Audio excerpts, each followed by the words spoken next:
urusan hidup kita itu bukan hanya urusan dunia, pun juga sama. Urusan hidup kita juga bukan urusan agama atau akhiratnya, tapi urusan kita adalah apa yang disebut dengan doa yang kita maksud kita ucapkan, dan ini ada di surat Al-Baqarah ayat 200. Ada hafal doanya yang disebut dengan doa sapu jagat? Rabbana atina fid dunya hasanah wa fil akhirati hasanah wa qina adzabannar. Kalau saya tanya niat itikafnya apa, Mas? Pengen dapat jodoh. Yang datang ibu-ibu usia 50 ke atas. Oh, itu calon mertua Ustadz, belum tentu jadi mantu. Oleh karena itu, Bapak yang berbahagia, para peserta itikaf yang berbahagia, kita bersyukur pada Allah. Jiwa-jiwa ini dimudahkan masuk ke dalam masjid. Dan ini adalah hidayah dari Allah Subhanahu wa taala. Bahkan pemilik masjidnya pun atau orang-orang yang dikatakan sebagai pengurus masjid pun terkadang tidak dimudahkan datang masuk ke dalam masjid. Mari kita bersyukur kepada Allah Subhanahu wa taala, kita dimudahkan masuk ke masjid. Dan lantaran kita dimudahkan masuk ke masjid ini, mudah-mudahan inilah doa orang-orang yang terkabulkan di yaumil akhir pas masuk surga. Alhamdulillahilladzi hadana li hadza wa ma kunna linahtadiya laula an hadanallah. Kita berpayah-payah bangun di tengah malam, bercapek-capek baca Al-Quran berhuruf-huruf, berayat-ayat, berjus-jus, berkali-kali, sampai mata kita lelah. Bahkan saya khawatir direkam video ini mata saya kelihatan lelah nih. Nggak bilang-bilang sih ada video. Saya cuci mata dulu nih biar bersih mata saya ini. Tapi kalau gambarnya buruk tolong dibagusin ya. Allahu Akbar. Kita capek. Tapi apa janji Allah di atas capeknya itu? Itulah kebahagiaan orang ahli surga. Alhamdulillah.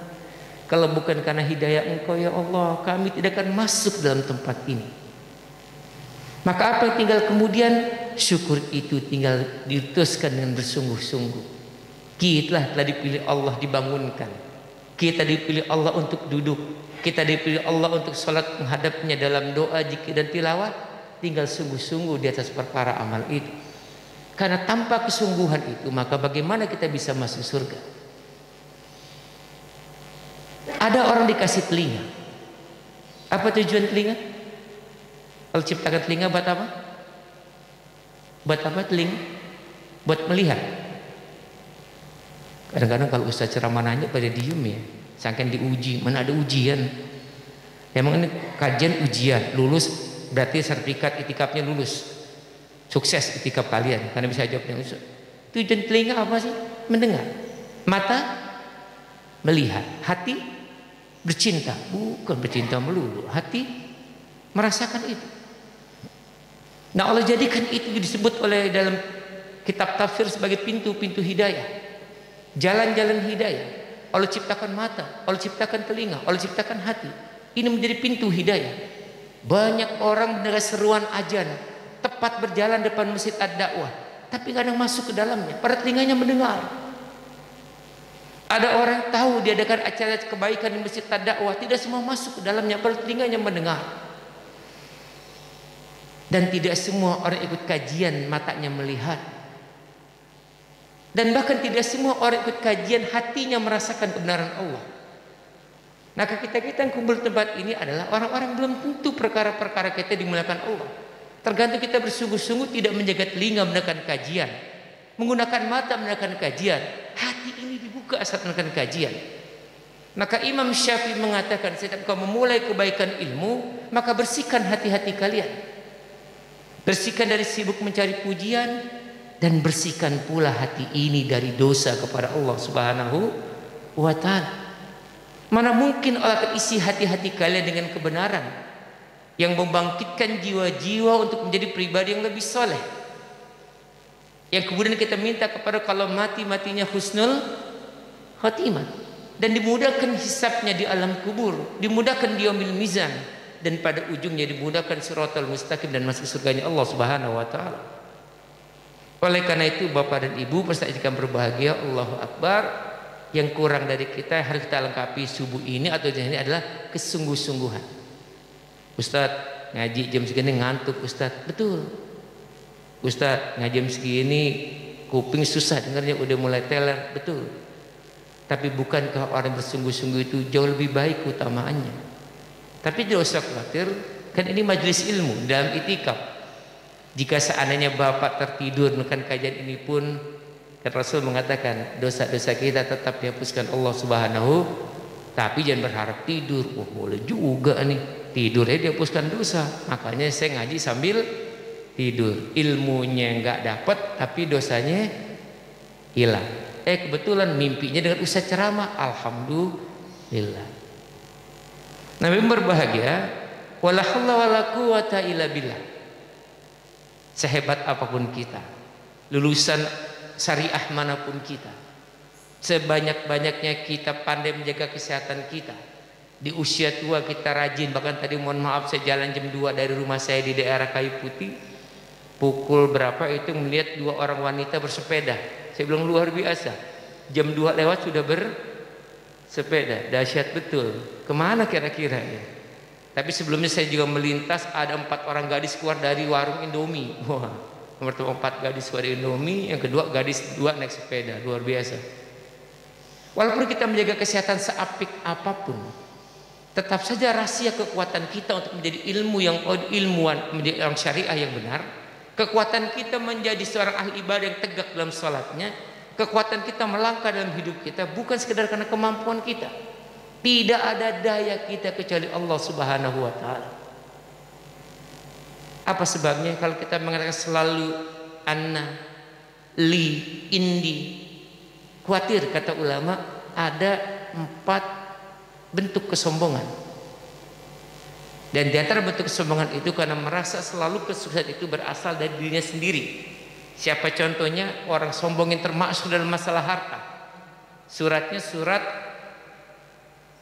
Al-Qasas tentang kisah-kisah. Kalimat Qur'an yang maksur, qala innama utituhu ala ilmi indi. Kalimat indi pada ayat ini mencerminkan kesombongan. Qarun miskin, Qarun susah pada awalnya.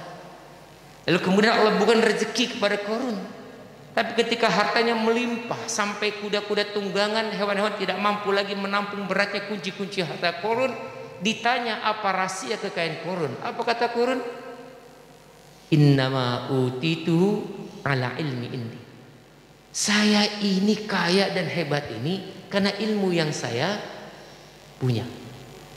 Maka jangan sih mengatakan saya ini bisa bangun malam karena saya biasa tidur rapi, tidurnya apik. Saya biasa tidur jam 8 bangun jam 1. Enggak bisa. Katakan dengan kasih sayang Allah dan izinnya, Allah bangunkan saya setiap malam pukul 1 sehingga bisa salat qiyamul lail. Dahulukan kalimat Allah memuja kehebatannya, baru kita mengatakan diri kita. Tapi terkadang manusia lebih suka menonjolkan kehebatannya dibandingkan lupa pada Allah. Maka banyak orang-orang kaya kemudian jatuh miskin. Banyak orang-orang yang saleh berilmu kemudian Allah jadikan dia murtad dari agamanya.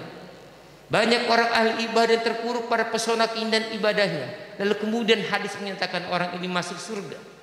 Masuk api neraka. Maka tidak ada daya la haula wala quwata illa billah. Kita duduk, kita tilawah, kita salat karena izin dan kasih sayang Allah Subhanahu wa taala. Maka apa terjadi?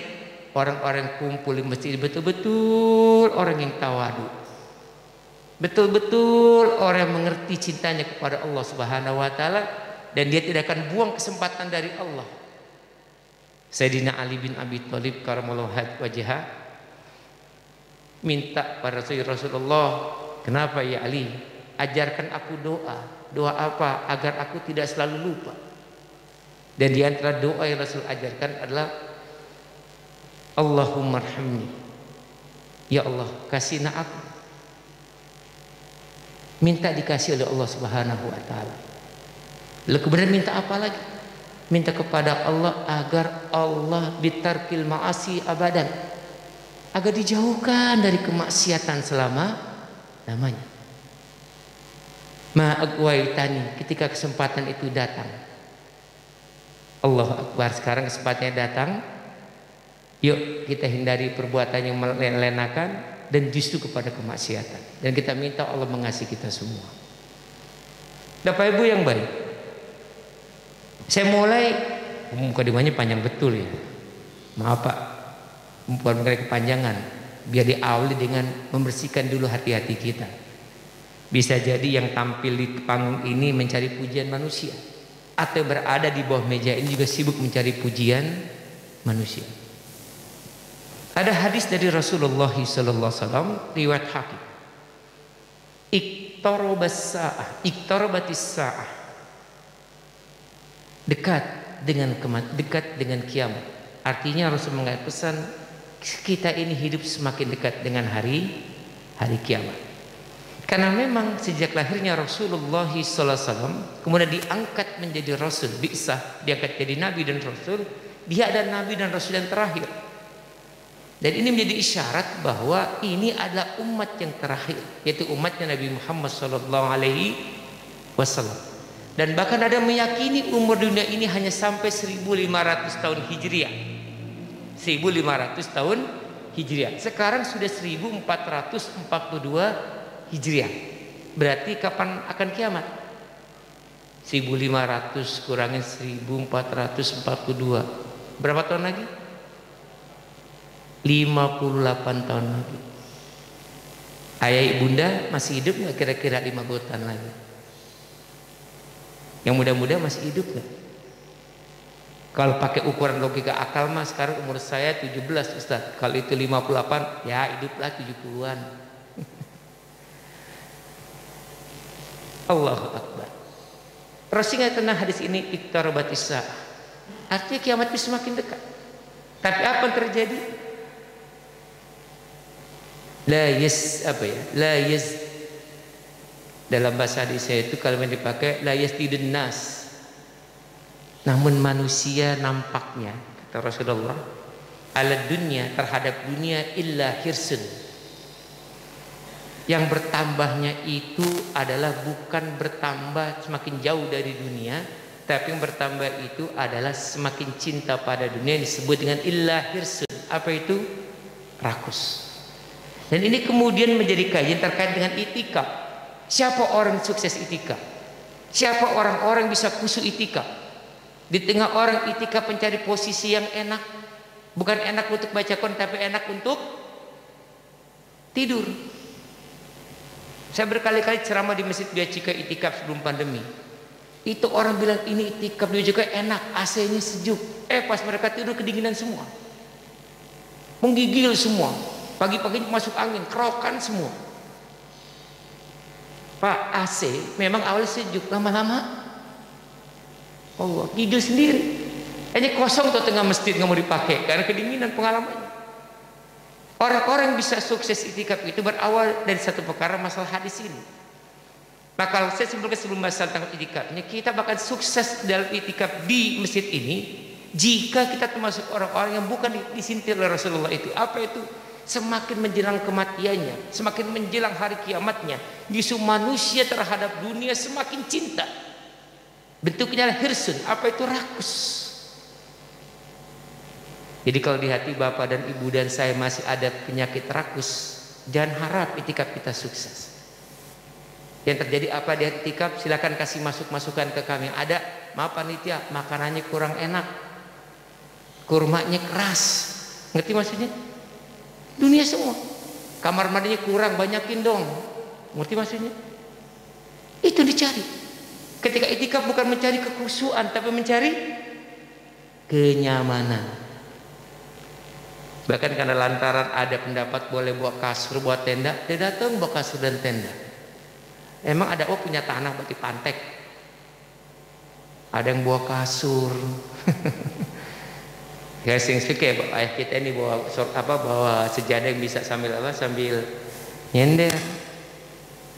Allahu Akbar. Itulah makanya ketika sebelum bicara masa itikafnya kita mencari dulu apa modalnya. Cukuplah hadis mengajarkan. Kalau kita termasuk orang-orang yang sadar hidup kita akan mati, maka saya katakan kajian-kajian Ramadan, siapa orang sukses Ramadan? Orang yang merasa umurnya akan habis. Kalau kita merasa umur kita masih panjang, nggak akan bisa sungguh-sungguh beribadah. Nah, kemunculan fenomena orang-orang berambut putih, berusia tua, paling banyak di masjid karena mereka sadar umurnya mau habis. Tapi anak-anak berambut hitam yang masih gagah nggak ada di masjid karena merasa umurnya masih. Maka Rasul berpesan pada Mu'az bin Jabal, apa pesannya? Jika engkau ingin serius dalam beribadah, maka seakan-akan kau melihat Allah dan seakan-akan kematianmu semakin dekat. Ini kita akan mati. Rahasia mati bukan rahasia kita. Mati itu di tangan Allah. Ada seorang ayah ulang tahun di usia 72 tahun. Tapi sambil terbaring di kasur seperti rumah sakit di rumahnya. Karena mereka keluarga orang kaya. Saya telepon, Ustaz tolong hadir, doain ayah saya. Karena saya ayahnya sakit, saya datang, siapa? Saya datang buat doakan ayah anda. Makasih Ustaz. Pas datang ternyata ada acara ulang tahun. Saya saksikan betul ayahnya itu sedang pakai apa namanya di hidung ini, yang buat oksigen. Saya senyum-senyum aja, ya Allah. Anaknya cermin sayang pada ayahnya. Pas saat ulang itu dikasih pesta, pakai kue dan lilin. Untung gak 72 lilin itu. Pas saya bilang, ayah tiup ayah. Waduh, udah pakai oksigen suruh niup. Lalu kemudian setelah tiupnya selesai, gak ditiup lagi, ditiup cucu-cucunya. Saya bilang, ada cara lebih enak memberikan hadiah kasih sayang pada ayah yang terbaring dalam sakit ini. Apa itu Ustaz? Hadiahkan bagi sosok ayah di hadapan matanya anak-anak membaca Al-Quran. Hadirkan hadapan ayah sedang terbaring sakit ini dengan oksigen di hidungnya, anak-anak sebelah membimbing ayahnya, Pak, la ilaha illallah. Hadirkan telinga ayah yang sakit tua ini, tidak ada keributan di rumahnya, semua anaknya bahagia, semua cucunya bahagia. Itulah makanya Allahu Akbar.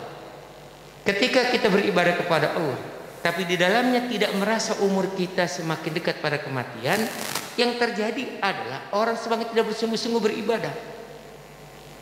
Baru dia akan menangis kepada Allah ketika sakitnya. Dia baru mengadu kepada Allah ketika usia tuanya. Dia akan menangis kepada Allah ketika kaki tak mampu lagi berdiri dan sholatnya. Dia merasa seakan-akan akan ada pada ujung kematiannya, tapi ketika kakinya kokoh, ketika badannya kuat dan usia masih muda, di mana dia? Ibnu Qayyim rahimahullah mengatakan, kematian orang husnul khotimah itu bukan lantaran dia bersiapkan dari awal kehidupannya, tapi bagaimana Allah menghadirkan taufik di ujung kematiannya. Dan itu sebabnya Allah Akbar, setelah menghadirkan taufik itu kesungguh-sungguhan. Maka siapa yang sukses Ramadan? Saya katakan, yang sukses Ramadan itu merasa ini ada Ramadan yang terakhir. Hari ini kita masih ketemu di tanggal 20 Ramadan. Apakah bisa bertemu tanggal 20 Ramadan? Akal mengatakan bisa lah, kan Anda sehat. Tapi masalah umur itu rahasia Allah. Jadi kunci awal kita sukses dalam beribadah dari hadis Nabi ini adalah kalau kita menjauhi rasa rakus, maka berlakulah hadis Nabi kata Ummul Mukminin Aisyah radhiyallahu anha. Nabi itu setiap di 10 terakhir mengencangkan ikat pinggangnya. Apa maksudnya? Udahlah, urusan dunia tinggalin dulu. Kadang-kadang daftar itikaf nanya bayar berapa? Allahu Akbar. Pak, kalau itikaf dia nanya bayar berapa? Infak yang banyak-banyak. Ini maunya gratis, nyaman, makan enak. Berharap malam Lailatul Qadar. Pak, biasa orang kayak gini nangisnya paling kenceng. Tapi bukan karena taubatan nasuha, tapi yang lainnya. Pak, indikator orang taubat nggak harus menangis, Pak. Indikator terbaik orang taubat itu adalah tidak melakukan lagi kesalahan yang dia perbuat. Dakwah buka itikaf disebut bayarnya berapa? Kita bilang ya Allah luar biasa, ada apa ya, murah sekali. Dia bilang mahal, betul, itu tanda rakus. Dulu di tahun 90-an saya sering itikaf di Masjid Al Musyawarah. Di sana Pak ya, Haji ya. Allahu Akbar. Orang berebut sholat di sana, itikaf di sana. Penuh pada saat jam buka sama jam sahur. Karena orang-orang kaya di sekitar Kelapa Gading, ya Allah. Ada orang nggak kaya kan kayaknya, Kelapa Gading juga ya. Banyak nyumbang makanan enak, penuh orang sesek. Ada KFC, ada CFC, ada apa lagi itu. Kata orang ini baru masjid yang benar itikaf, pakainya enak, nggak bisa. Ibnu Qayyim Al-Jauziyah mengatakan salah satu sumber keruwetan hati, kata Ibnu Qayyim, salah satu sumber keruwetan hati itu adalah hati yang penuh dengan maksiat. Dan penyebab kemaksiatan itu adalah karena banyak makan, maksudnya mikirin urusan dunia. Maka kalau bapak niat itikaf, bahasa Nabi ikat pinggangnya, udah urusannya ngenyangin perut, syahwat tinggalin di rumah.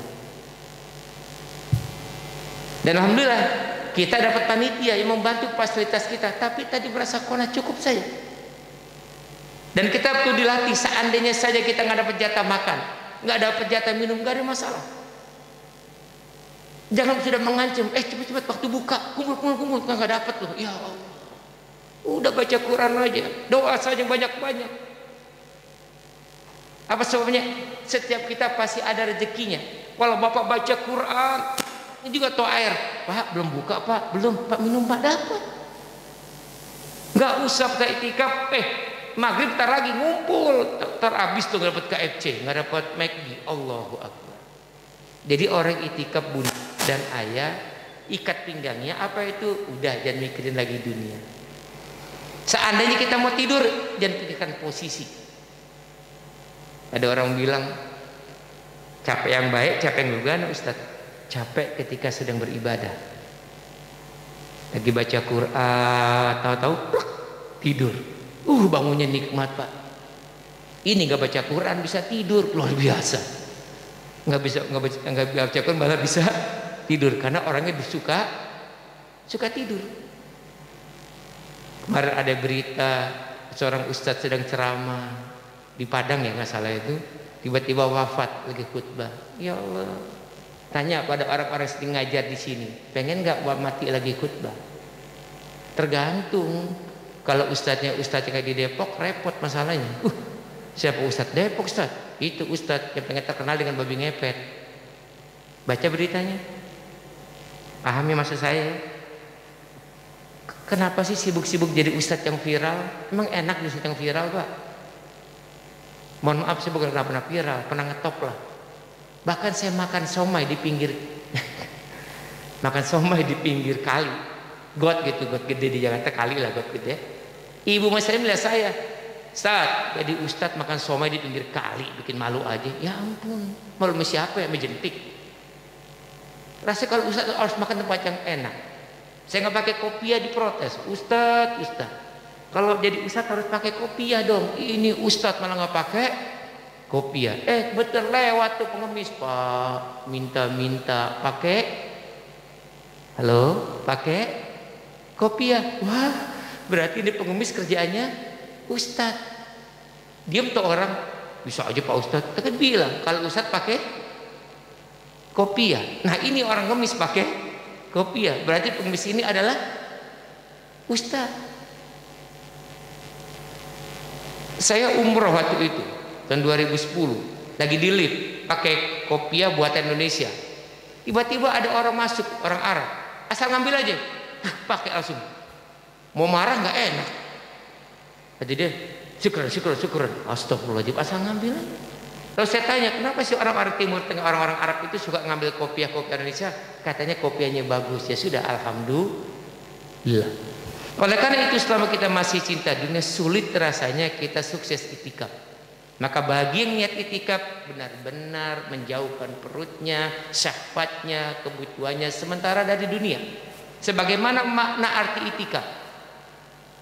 Apa itu habsun? Apa itu habsun? Penjara. Apa di penjara jiwa kita? Dari apa? Perkara-perkara yang biasa. Maka selama itikaf, apa yang kita lakukan secara bahasa ini? Kerja kita memenjarakan nafsu kita dari hal yang biasa kita lakukan sebelum kita masuk itikaf. Arti di penjara ya benar-benar.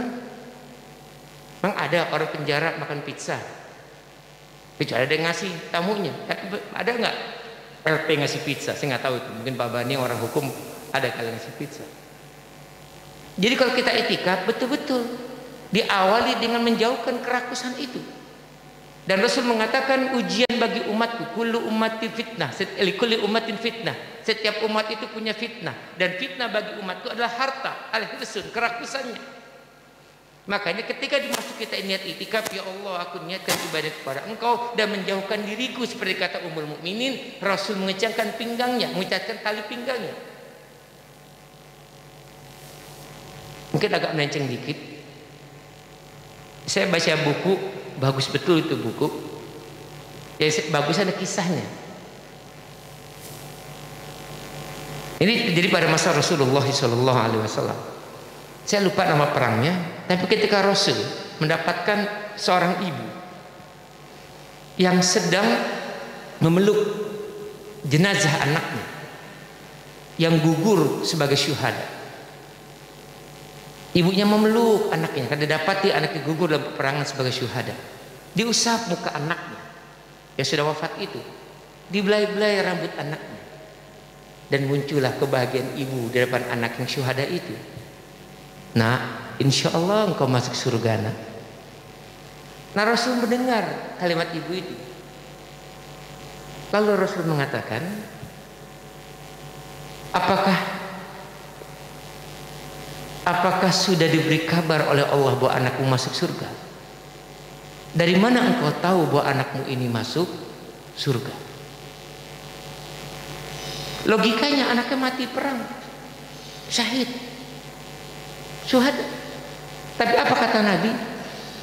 Jangan-jangan anakmu ketika hidup dahulu, Allahu Akbar, dia termasuk orang-orang yang maaf kata bahasa siksa itu, termasuk orang-orang yang banyak berkata yang tidak berguna, berbuat yang tidak bermanfaat, dan tidak menyenangi perbuatan-perbuatan kebaikan. Bayangkan orang yang sudah mati di peperangan itu, yang semua yakin dia ini akan syuhada, tapi Rasul mengatakan, siapa yang menjamin anakmu itu masuk surga? Jangan-jangan sebelum dia ikut perang, masuk orang suka berbuat yang tidak bermanfaat, berbuat yang tidak bermanfaat, dan tidak senang pada kebaikan. Allahu Akbar. Jadi betul-betullah kita berhati-hati dalam beramal. Itikaf ini kebaikan. Kita berusaha sebaik-baiknya mendapatkan makna kepada lantaran itikaf ini. Tapi sekali lagi Allahu Akbar, kalau dalam diri kita masih ada kerakusan pada dunia, maka nggak pernah tercapai. Makanya ada satu manajemen itikaf dirancang oleh para guru-guru kita, membuat manajemen agenda apa kita lakukan selama kita itikaf. Nggak akan berhasil. Saya niat itikaf 10 hari di dakwah di Ramadan, akan hatam Quran 3 kali. Tapi kalau mikirinnya bukanya makan apa, minumnya pakai apa, nyaman atau tidak tidurnya, bilang ke panitia, maaf panitia AC-nya kedinginan, tolong kecilin. Pas kepanasan, tolong di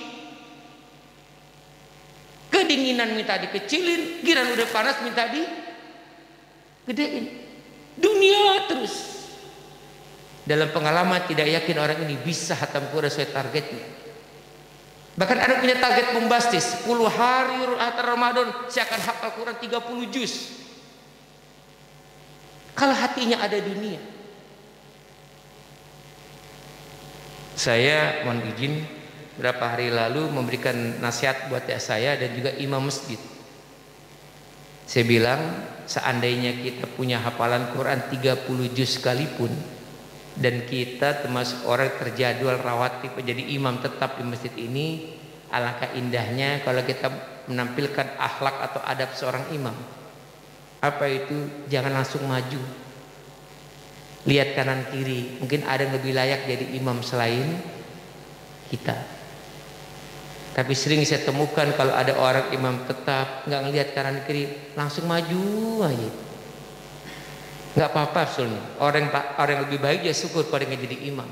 Tapi ada adab dan akhlaknya. Yang kedua, tolong walaupun kita hafal 30 juz, makna orang sholat balik badan ke hadapan jamaah bukan sekedar merapikan sholat. Tapi lihat siapa orang-orang di belakang kita. Apakah mereka punya sama hafalan dengan kita? Saya khawatir kalau orang di belakang kita, atau tepat orang di belakang kita sekalipun, nggak punya hafalan yang banyak. Anda baca Quran yang tidak dimengerti oleh mereka. Seandainya engkau salah, siapa yang mengkoreksinya? Imam Masjidil Haram pun yang sudah kuat hafalannya, seperti Imam Sudais dan lain-lainnya, masih saja bisa lupa ketika baca Quran. Misalkan saya sampaikan kisah seorang imam Masjidil Haram yang salah baca Quran. Alif Lam Mim. Dalikan kitabul la raiba fi min rabbil alamin. Benar salah? Pak, benar salah, Pak? Pak, benar salah, Pak? Kok diam nih? Bunda, benar salah, Bunda? Tahu, Ustaz. Diulang lagi. Alif Lam Mim. Dalikan kitabul la raiba fi min rabbil alamin. Kalau orang mengerti ini surat apa? Kalau dia baca Al-Baqarah mestinya Alif Lam Mim. Dalikan kitabul la raiba fi hudal lil muttaqin. Dan baru kemudian dia diingatkan oleh orang di belakangnya. Dan jika yang dimaksud surat As-Sajdah itu pun mirip-mirip saja. Alif Lam Mim. Tunzilal kitabi la raiba fihi min rabbil alamin. Itu As-Sajdah. Mungkin imam ini ingin baca surat Al-Baqarah, tapi tiba-tiba karena sama ujung fi larinya ke kalau Masjidil Haram banyak orang yang hafal, Masjid Ad-Da'wah. Makanya orang berebut jadi imam sholat zuhur sama asar. Apa sebabnya? Bukan nyindir ya, bukan. Berebut orang. Tapi kalau maghrib, isya, subuh, jorok-jorok kan? Antum aja, antum aja, antum aja. Karena apa? Allahu Akbar. Memang dengar imam baca indah, enak betul. Tapi sholat itu bukan mengenakan hati, bukan mengenakan telinga, bukan asik masuk dengan suara imam, suara sahdu itu. Ar-Rahman Allamal Quran. Lama banget nih, 78 ayat, satu ayat panjang iramanya. Kelar jam berapa Ar-Rahman? Enak punya imam baca bagus, sholat jadi khusyuk. Tapi rahasia sholat bukan karena menikmati irama lagamnya, tapi pada sholatnya inna salata tanha anil fahsya wal munkar. Ba'da sholatnya ketemu siapapun nebarkan salam. Saya heran, di satu lingkungan ada dua masjid. Ini masjid yang ini masjid yang itu. Sama-sama pakai kopiah, yang satu ke masjid si A, yang satu ke masjid yang B, berpapasan kan barin salam. Apa sebabnya? Enggak satu jamaah. Ya Allah, enggak satu jamaah. Saya jamaah Masjid Ad-Da'wah misalkan, saya Ad-Da'wah, saya mu'ad musyawarah, sama-sama pakai kopiah, enggak saling tegur. Alasannya beda fikih. Ustadznya siapa? Allahu Akbar. Pak, kalau orang sudah rakus, kata Nabi dua rakus, ada dua sebenarnya, rakus harta, rakus kekuasaan, ada dua kerakusan. Pak, kalau orang, mohon izin, mohon maaf, bapak merasa anna khairu minhu, saya lebih baik dari dia, itu kalimatul syaitan. Al-A'raf ayat, ada apa? Al-A'raf ayat 12. Lalu bertanya kepada iblis, yang iblis disuruh sujud pada Adam di ayat 11-nya. Iblis nggak mau. Ditanya, qala, kata Allah, Allah berkata kepada iblis, ma mana'aka, apa yang menghalangi engkau la tasjuda, tidak menyembah, is amartuk, ketika aku memerintahkan engkau menyembah Adam. Apa kata iblis? Qala ana khairu minhu, saya lebih baik dari dia. Siapa dianya? Adam. Khalaqtani min nar wa khalaqtahu min tin. Aku diciptakan dari api, dia dari tanah. Pak, surat Ar-Rahman lagi. Dalam urutan surat Ar-Rahman, siapa yang Allah dahulukan penciptaannya, kisah penciptaannya? Ayat 14. Kenapa bunyinya? Khalaqal insana min salsalin kal fakhar. Ternyata di ayat 14 Ar-Rahman yang pertama kali ceritakan tentang penciptaan manusia yang berasal dari mana? Dari tanah kering seperti tembikar. Baru kemudian khalaqal janna min marijim min nar. Baru kemudian dikisahkan bagaimana Allah ciptakan iblis atau jin yang berasal dari api, tapi api yang tidak mengeluarkan asap. Surat Ar-Rahman itu ada surat yang berisi kaidah-kaidah ketauhidan kita, kerahmanan Allah Subhanahu wa taala. Ketika Allah menyebutkan pertama kali Ar-Rahman, pasti ada maksudnya tentang manusia itu. Betul, iblis lebih dahulu diciptakan. Betul, manusia setelahnya. Tapi ketika Ar-Rahman menyebut manusia lebih awal, itu satu tanda bahwa Allah memuliakan manusia dibandingkan iblis. Maka di penghujung ayatnya, di ayat 16-nya, fabi ayyi alai rabbikuma tukadziban. Kita ini lebih hebat dari iblis. Tapi ketika Allah ciptakan kita lantaran Allah kasih kita ilmu pengetahuan, dan kita tidak punya ilmu pengetahuan kecuali subhanaka la ilma lana illa ma'alamtana, maka itikaf ini akan bisa sukses jika orang itu meminimalisasi kerakusan-kerakusan, rakus pada harta dan rakus merasa kita lebih baik. Boleh beda masjid, boleh beda ustadz, boleh beda ulama, tapi Allah memandu kita apa? Innamal mu'minuna ikhwatun. Karena sama-sama bermahjab pada mahjab tertentu. Persaudaraan kita bukan bermahjab pada guru-guru tertentu. Kita bersaudara bukan karena satu masjid ad-dakwah, bukan juga satu kampung Kelapa Gading. Selama lidah berkata asyhadu an la ilaha, dan di bumi itu ada kalimat la ilaha illallah, maka berlaku ayat ini, innamal mu'minuna ikhwatun. Seluruh kaum umat itu saudara. Hari ini apa yang terjadi, Pak? Allahu Akbar, gara-gara rakus tadi. Siapa lo gurunya? Agus Supriyatna. Lulusan mana? Lulusan UNJ. Ya, UNJ lo patuin. Ulama bodoh, lemah, gak usah diikutin. Guru saya ini syariah S2 di Mesir. Allahu Akbar. Halo, udah mau habis ya? Jelas Pak Wadi dikasih mikrofon. Pembahasan etikanya belum jelas. Ini baru modalnya dulu. Yang kedua dipercepat. Apa itu? Manusia semakin dekat pada kematian. Pertama semakin rakus, tapi hubungannya dengan Allah. Apa itu? Illa bu'dan. Justru semakin dekat pada kematian atau kiamat, malah manusia menjauh dari Allah. Kira-kira betul nggak ya? Kok semakin dekat kematian tapi manusia semakin jauh dari Allah? Ayah bunda yang sudah usia maaf di atas 50, mau izin mau nanya, jangan marah ya. Pernah doa minta mati nggak bunda? Ayah minta doa minta mati nggak?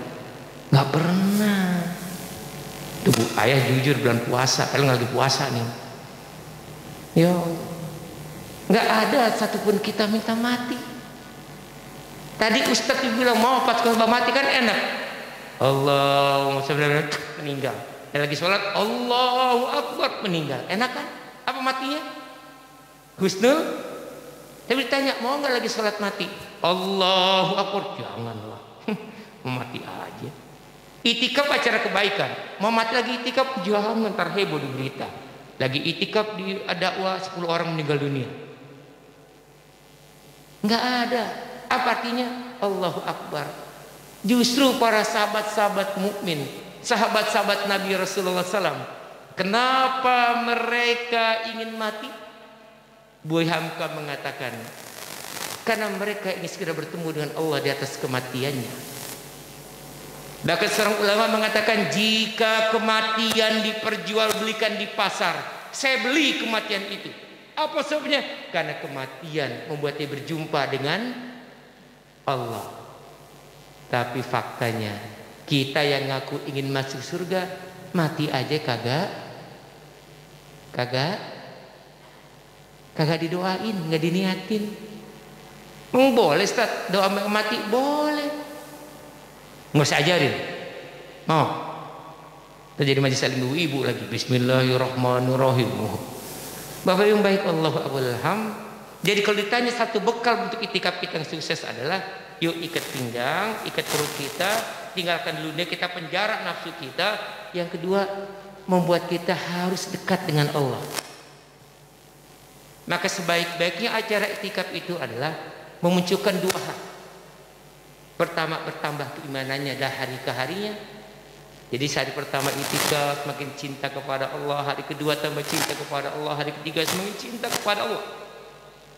Dan itu baru yang benar. Karena apa? Dia semakin dekat dengan Allah. Tilawahnya 3 juz, 10 juz satu hari membuat dia dekat dengan Allah. Yang kedua adalah khasyatullah. Dia bertambah takut pada Allah Subhanahu wa taala. Dan mudah-mudahan dua orang ini yang bertambah keimanannya, yang bertambah rasa takutnya kepada Allah karena meninggalkan dunia untuk sementara waktunya, dikejar Allah sebagai tujuannya, maka orang ini bisa sukses itikaf. Silakan bagi tidak sanggup satu hari satu malam, kata Imam Syafi'i, sebagian malam atau sebagian siang pun juga boleh. Jadi banyak ulama berpendapat boleh, tidak 10 hari juga boleh. Yang penting ketika sempat dan waktu luang silakan beriktikaf. Ada yang mengatakan diniatkan, ada yang mengatakan tidak perlu diniatkan. Tapi agar tidak bimbang, bolehlah kita meniatkan niat iktikaf. Mudah-mudahan Allah mudahkan urusan Bapak Ibu sekalian. Mohon izin, mohon maaf, rukun iktikafnya saya belum bahas, tapi insya Allah nanti guru-guru yang lainnya bisa membahasnya. Mari kita simpulkan. Salah satu bekal kita iktikaf adalah dari hadis riwayat Hakim, dari Rasulullah mengatakan, yuk mulai sekarang kurangi kecintaan pada dunia. Bukan dunia nggak penting, dia penting buat bayar zakat, dia penting buat kita pergi haji. Tapi jangan sampai kita dikuasai oleh kerakusan pada dunia. Yang kedua, makin sadar, bukan kita makin panjang umur kita. Boleh deretan angkanya bertambah, tapi deretan angka ke alam kubur juga semakin dekat. Maka jadi orang-orang rindu bertemu dengan Allah. Dan Allah kasih kesempatannya di 10 terakhir Ramadan. Ingat, pahala salah satu ganjaran utamanya 10 hari ada malam Lailatul Qadar, yang belum tentu kita sampai pada malam itu yang banyak waktunya. Mudah-mudahan Allah mudahkan. Hadanalaikum ajmain. Assalamualaikum warahmatullahi wabarakatuh. Wassalamualaikum warahmatullahi wabarakatuh. Jazakallah Ustaz Agus Supriyatna. Langsung saja, ada yang mau bertanya Bapak dan Ibu sekalian? Masih ada waktu sekitar 5 menit.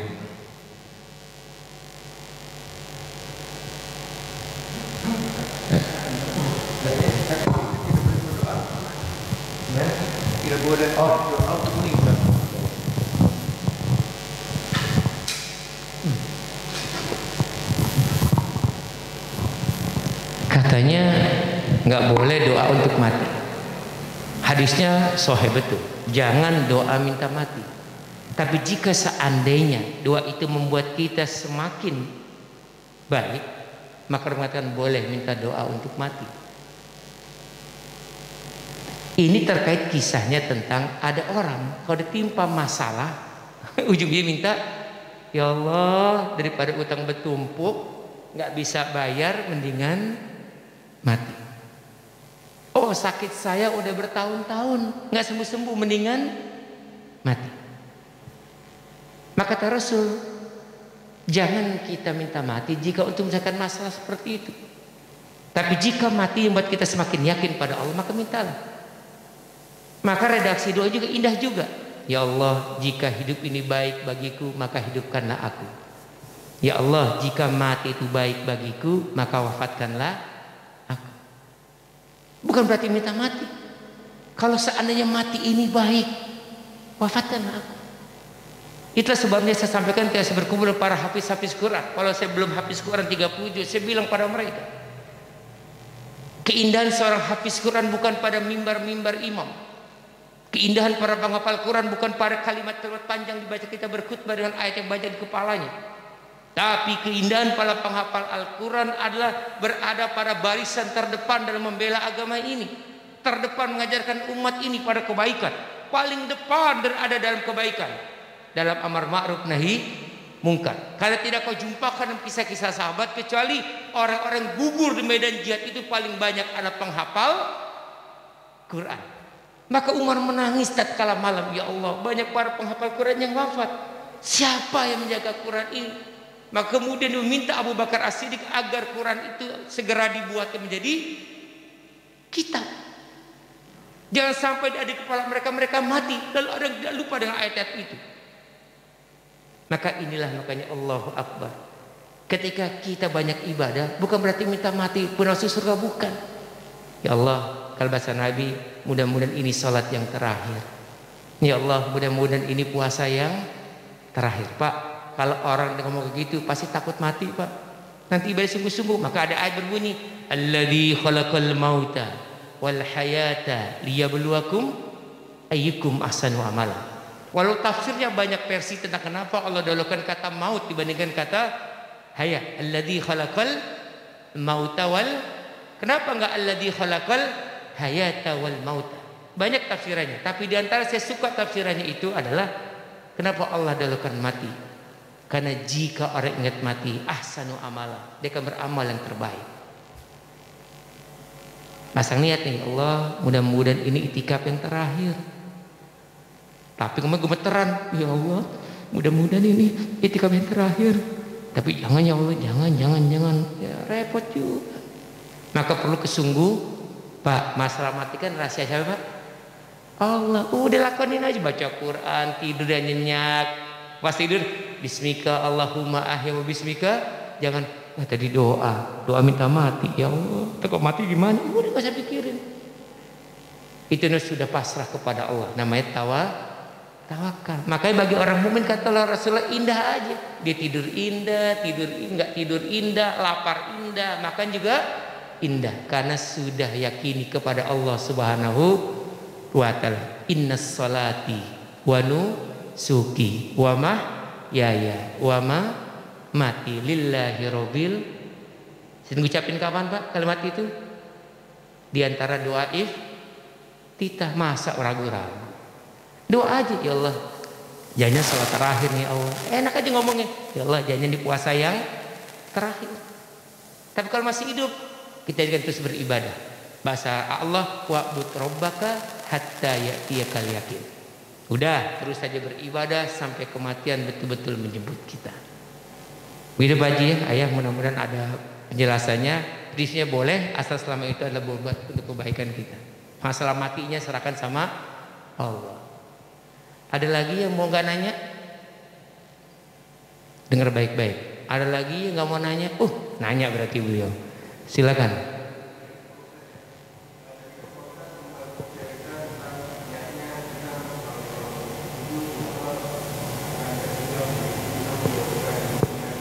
Ya.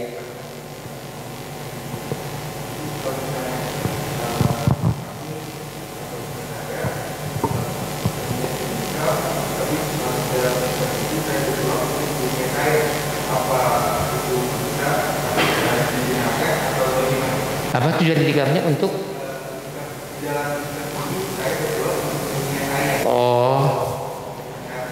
Baik. Iya, ya Allah, mudah-mudahan habis itikaf ketemu gadis jodoh nikah, amin. Dan ya Allah, mudah-mudahan habis itikaf dapat kerjaan, amin. Boleh nggak Ustaz? Jawabannya tak dulu, dia bilang kesimpulan boleh berarti. Kalau ulama-ulama mengatakan luruskan niat, nanti akan datang keberkahannya.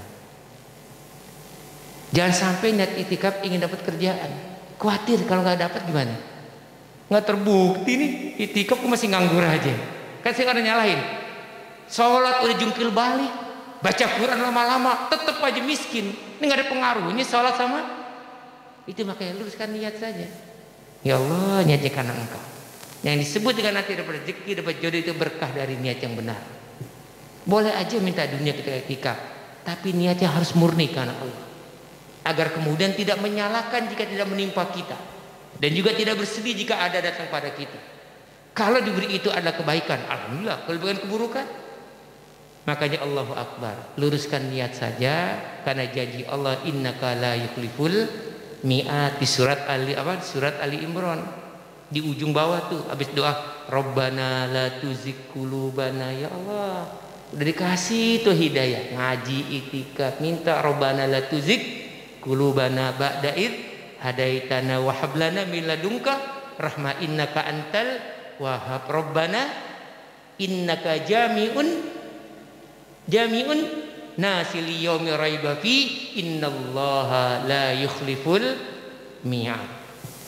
Jadi silakan saja doa buat dunia, tapi luruskan niat kita hanya kepada Allah agar nanti tidak menyalahkan Allah sebagai sebab tidak tercapainya dunia. Allah pasti kasih, tapi Allah lihat niat di hati kita. Khawatir pas terbukti malah jauh dari Allah. Enggak terbukti nyalakan Allah. Kan kata Allah, aku tahu lemahnya manusia. Doa di kisah tentang orang masuk neraka, Rabbana akhrisna. Di surat apa ya? Di surat Al-Fatir. Rabbana akhrisna na'mal salihan ghairil ladzi kunna na'mal. Ya Allah, aku janji keluarkan aku dari surga ini. Kalau dari neraka ini. Jika kau keluarkan aku dari neraka ini, aku akan beramal soleh. Na'mal salihan ghairil ladzi kunna na'mal. Aku beramal lebih baik sebelum kami masuk neraka ini. Kata Allah apa? Enggak percaya. Itu manusia. Pas udah tahu pada neraka baru nyesal. Waktu di dunia dikasih tahu telinganya tuli, dikasih tahu matanya buta, bergerak, dikasih tahu hatinya batu. Makanya luruskan niat. Karena Sufyan Ats-Tsauri mengatakan meluruskan niat itu sulit, tapi bisa menyelamatkan diri dan amal-amal kita. Jadi kita akan menuduh Allah sebagai biang keladi atas tidak terkabulnya doa, tapi karena kita niatnya tidak tulus kepada Allah Subhanahu wa Ta'ala. Jadi luruskan niat, silakan niat dunia, tapi bagian dari berkah dari orang yang niatnya lurus. Anggaplah sebenarnya hadiah. Ada lagi? Bunda mau nanya, Bunda? Ada yang mau nanya? Baik, kalau nggak ada cukup aja ya. Doa saja. Doa. Jadi Bapak Ayah dan Bunda dan teman-teman sahabat Muktakifin, orang-orang bertikaf di masjid ini, sekali lagi saya simpulkan dulu biar nanti jadi ilmu. Apa yang kita lakukan hari ini bagian dari sunnah Rasulullah Sallallahu Alaihi Wasallam, walaupun belum masuk hari yang disebut sebagai lebih utama untuk beritikaf. Jadi prinsipnya kapanpun kita boleh beritikaf, tapi yang lebih utama itu ada di hari 10 terakhir Ramadan. Tapi Rasul pada saat hari kewafatannya atau tahun kewafatannya, beliau sampai itikaf 20 hari. Itu tanda betul tuh dia akan menghadapi kematiannya. Jadi kalau dikasih tanda mau mati, Pak, itikaf di tanggal 1 Ramadan, ya Allah, mau dekat-dekat mau zaman kematian. Makanya para ayah bunda mohon izin, bukan karena usia sudah tua akan wafat, bukan, rajinkan itikaf. Nanti pada Ramadan itikaf lagi. Mudah-mudahan Allah berikan kita wafatnya husnul khotimah. Yang kedua, bekal dari itikaf yang baik dari hadis Nabi tadi, mulai sekarang kurangi cinta kita pada dunia. Karena kalau cinta dunia nggak sukses itikaf kita. Sibuk mikirin makanan, minum segala macam. Yang kedua adalah makin dekat pada Allah. Nah, indikator keberhasilan itikaf ini minimal 2. Masih ingat tadi? Iman kita semakin bertambah. Kalau bahasa surat Al-Anfal, alladzina idza dzukirallahu wajilat qulubuhum. Dengar kalimat Allah, Allah langsung ingat Allah, bergetar hatinya. Wa idza tuliyat alaihim ayatuhu zadathum iman. Dapat dengar kajian dari siapapun, mau dari ustadz kita, guru kita, mazhabnya beda, menambah iman kita. Ulaika humul mu'minuna haqqan. Ini orang mukmin yang benar. Lalu yang kedua, bertambah rasa takut kepada Allah. Ingat Acang Masur tentang rasa takut Al-Bayyinah, ada yang hafal ujungnya? Al-Bayyinah. Al-Bayyinah terakhir yang hafal kasih hadiah. Minuman saya nih, pas sahur. Ayo ada yang hafal? Al-Bayyinah ujungnya.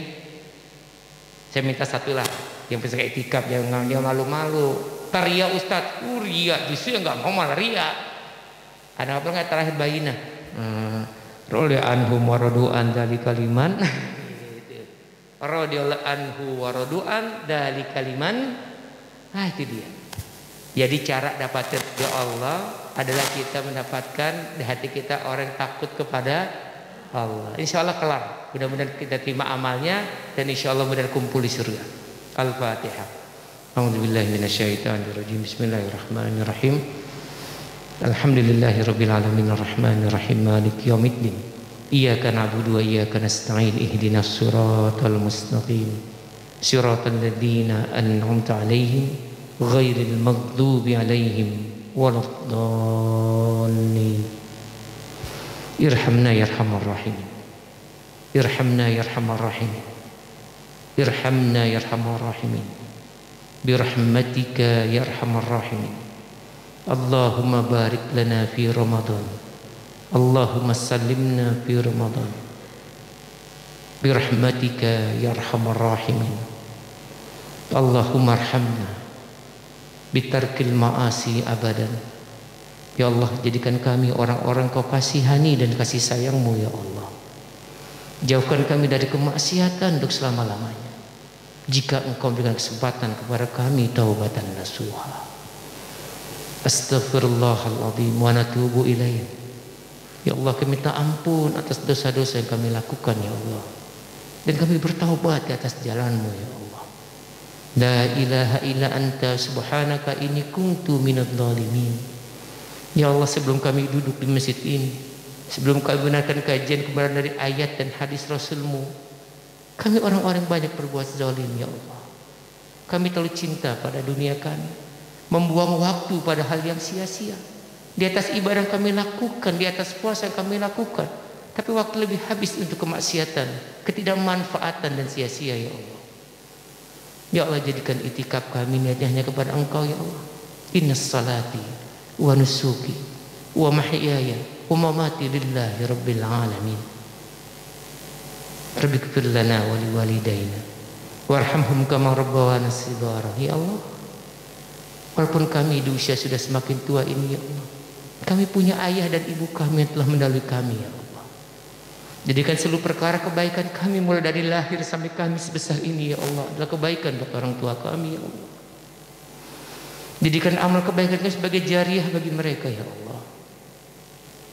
Dan kemudian Kau jadikan anak-anak kami dan cucu-cucu kami pun menjadi amal jariah bagi kami ya Allah.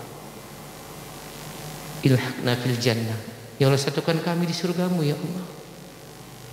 Kau satukan kami di atas surga-Mu ya Allah. Wala tamutunna illa wa antum muslimun. Mudah-mudahan Kau dapati kami dan anak-anak kami tidak mati kecuali semua dalam kondisi beriman, tunduk, berislam kepadamu ya Allah. Ya Allah, Engkau maha mengabul doa di bulan puasa Ramadan ini ya Allah. Engkau mengabulkan seluruh doa hamba-Mu di bulan yang utama ini ya Allah. Rabbana taqabbal du'a. Rabbana taqabbal du'a. Rabbana taqabbal du'a. Rabbana atina fid dunya hasanah wa fil akhirati hasanah wa qina adzabannar. Wa sallallahu ala nabiyyina Muhammadin wa ala alihi wa baraka wa sallam. Subhana rabbika rabbil izzati amma yasifun. Wassalamun alal mursalin walhamdulillahi rabbil alamin.